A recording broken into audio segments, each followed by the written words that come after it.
Rising air pollution in Delhi NCR has renewed debate on recognizing the right to a healthy environment as an explicit constitutional right. Background: environmental degradation and public health. India faces recurring environmental crises, particularly during winter months when air pollution levels in Delhi NCR deteriorate sharply due to vehicular emissions, industrial activity, fossil fuel use, construction dust, waste burning, and agriculture residue burning. These conditions severely affect public health, leading to respiratory illness, cardiovascular disease, and reduced life expectancy. The present nature of such crises has highlighted gaps in policy enforcement and raised questions about the legal responsibility of the state to protect environmental health, particulate matter, and health risk.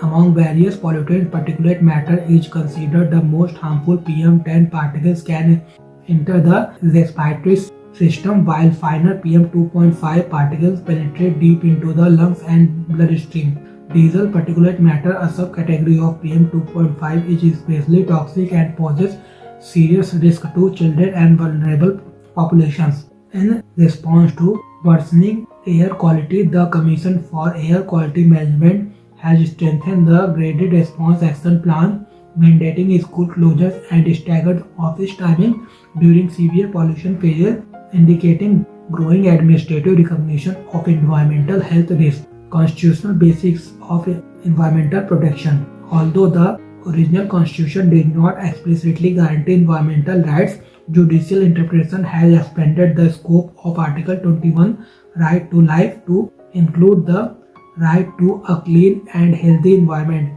This interpretation was gradually developed through landmark judgments, beginning with Menka Gandhi versus Union of India, which broadened the meaning of life beyond mere physical existence. Subsequently, constitutional amendment strengthened environmental responsibility.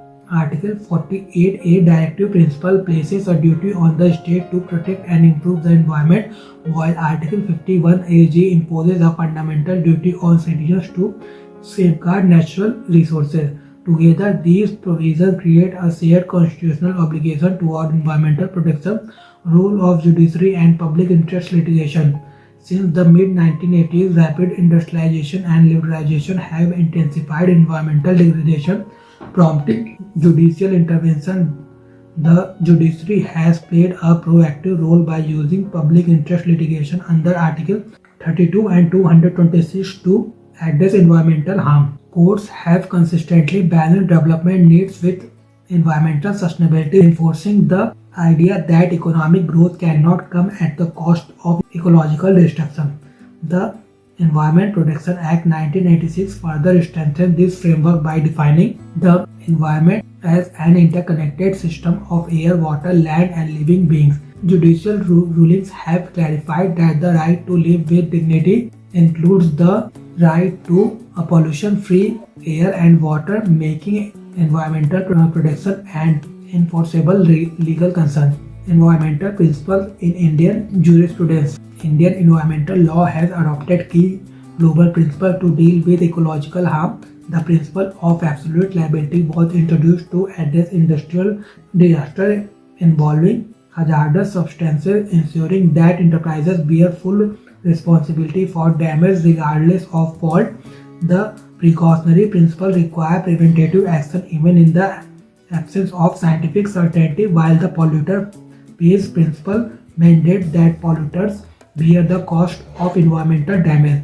These principles, affirmed by the judiciary, emphasize prevention, accountability, and sustainable development as core government values. Public trust doctrine and state responsibility.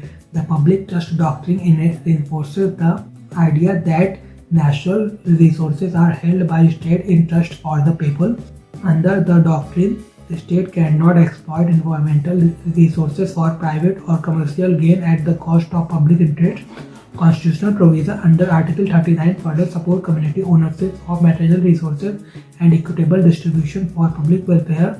Recent judicial recognition of climate change impacts has expanded environmental rights further.